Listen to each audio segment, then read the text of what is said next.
Awstin, we're just weeks away from the start of school, and it just seems like yesterday that kids had to deal with the thoughts of school shootings, and Uvalde is still on everyone's mind.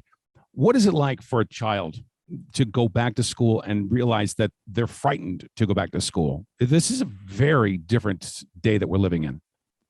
I think you're right. And to have a conversation around it is important. I think one of the things that perhaps I would recommend we don't do is stray away from it and pretend as though it doesn't exist.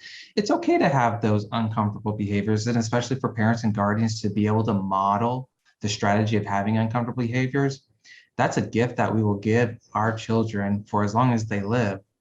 It is okay to feel that way, and it really makes sense. Anytime that we feel that our safety is in jeopardy, that's a natural reaction. So the ability to talk through it is going to be really helpful. How does a parent actually start the conversation? Do they set the child down and in a quiet place away from all distractions? What's the first thing a parent says? That's a great piece. Part of it, the qualifier to it, is we need to have trusting relationships with our kiddos, and to be able to just sit in there and say, hey, you know what, this has been on my mind. Has it been on your mind?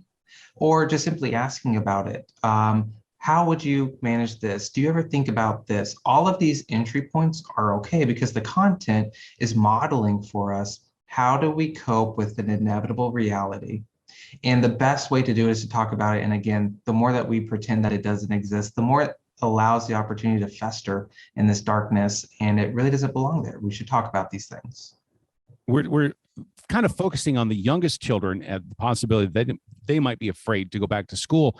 But even teenagers, those that are into high school years, they also might be dealing with fear themselves. And that's even harder to talk about with their parents. It is. And again, we're really going to need to rely on those trusting relationships to have that. One of the things that parents can do is continue and establish a routine where we're asking open-ended questions day in and day out. That way, whenever we come home, it's just not how was your day? And like, it was fine. What was the best part of your day? What was most exciting? What's something that you're doing in this class? Can you tell me about this? That serves as the basis for us to have these more complicated discussions. Because you're right, when we're adolescents, we're trying to find our own identity. And one of the things that we're taught is we got to be strong, we got to be perseverant, and all of these are great things. But sometimes that means, or we think it means, we can't talk about the things that frighten us or scare us or make us seem little or weak. But when we undo all of these fallacies, we get to have meaningful conversations and we get to have better mental health that allows us to succeed in all aspects of life. Don't also parents of older children have the other issue of those kids are talking to other kids and may find out information that's wrong, and it's not really helping them go through what they need to go through. Oh, it's so well said. And we said this during the COVID pandemic, and we can certainly say this now. Like, the narrative is going to exist no matter what. Just because we choose not to talk about it doesn't mean it won't happen. And wouldn't we want to be in a position that we get to at least control some of the facts around the narrative and how we feel and be able to have that? And I think the answer is yes. And so what an excellent point that you just made. We're talking about it. We might as well participate in the healthy side of the conversation. Yeah, and how many kids, especially in the teen years, as soon as they get home, they're going straight to their rooms. They're closing the door. And I know in some cases, there are teenagers that won't talk to their parents. Parents have to text them before they even start to have a conversation. So you're fighting against technology as well. You're fighting against technology, you're fighting against maturation and puberty and the hormones. There's another element that while they're in the room or maybe even in class, they can open social media and they're exposed to all of these pieces. And so you are correctly identifying the variables that sometimes as parents we feel we're up against. The other issue, of course, is what kids have to deal with that you or I may not have had to deal with going to school. Worst thing we ever had was a fire drill. Now they have to have live shooter drills a couple of times a year. And the thought of having that conversation for a child that's going to school for the first time, say first grade or kindergarten, that they're going to have to deal with that's got to be frightening in itself. It is frightening. And I think they're needed. Unfortunately, in our day and age, we need to have a plan. But I want to ensure that we're mindful of what those outputs are. And as we've sort of discussed, some of the outputs would be, what is an active shooter drill and why do I do it? Why is that important? having the ability to have that conversation as a parent in a way that edifies the overall experience, in the way that models healthy behaviors, and it has healthy conversations that on an uncomfortable topic can promote comfortable realities. All these things are such accurately depicted in your questions. What about kids and parents? And the kids have been reading the stories, seeing everything, and in some cases, they're friends. We're talking about Uvalde, and they're still dealing with PTSD and symptoms of that. You're right.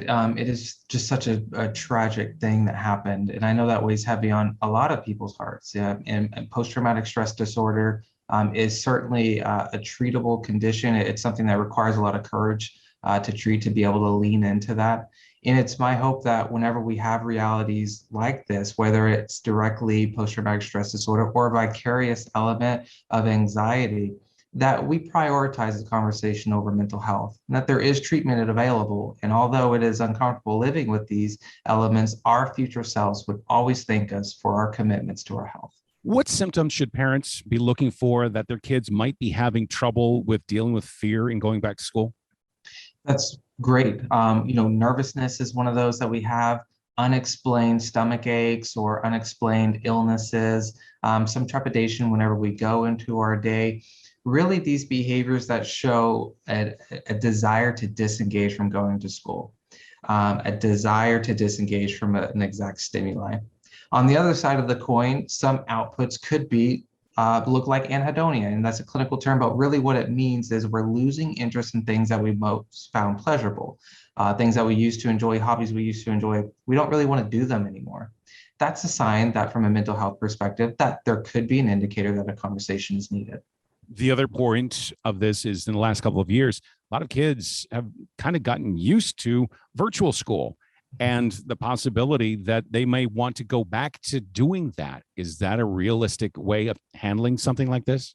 When I think of, in a sense that we have established a routine on something and we are more or less disrupting that routine to go to something new, maybe it's the virtual school and now we're going in person, or maybe it's just, hey, we've been in summer lifestyle and now we're going back into school. There's something to be said about that transition period that we should pay a little bit more attention to, that maybe we allow a little bit more practice and that we give a little grace in this. Anytime we transition to something, it's noteworthy, but thankful, as humans, we can pivot quite well. We're quite resilient and we will make it through these.